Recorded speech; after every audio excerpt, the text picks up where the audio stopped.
पाकिस्तान के कवानीन के मुताबिक पैदाइश, शादी, तलाक और वफात का इंदराज सूबाई हुकूमतों के दायरे इख्तियार में आता है। नादरा विफाकी सतह पर कौमी शनाख्ती दस्तावेजात जैसे कौमी शनाख्ती कार्ड वगैरह सिर्फ उसी सूरत में जारी कर सकता है जब मुतल्लिका वाक़या सूबाई सिविल रजिस्ट्रेशन सिस्टम में बाकायदा इंदराज शुदा हो। सूबाई हुकूमतों के ये रजिस्ट्रेशन सिस्टम्स जिनका निफाज यूनियन काउंसिल्स, टाउन कमेटियों और कंटोनमेंट बोर्ड की सतह पर किया गया है,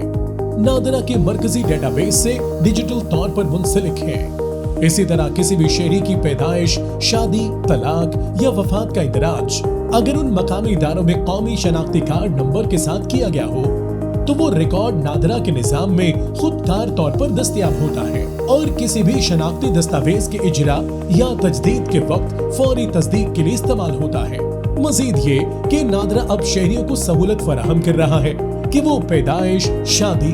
तलाक और वफात के इंदराज के लिए पाक आईडी स्मार्टफोन एप्लीकेशन के जरिए दरख्वास्त दे सके। इस मकसद के लिए नादरा ने तमाम सूबाई हुकूमतों के साथ कानूनी मुआहदे तय कर लिए हैं और ये सर्विस जल्द ही पाकिस्तान के तमाम अजला में आम शहरियों के लिए दस्तयाब होगी।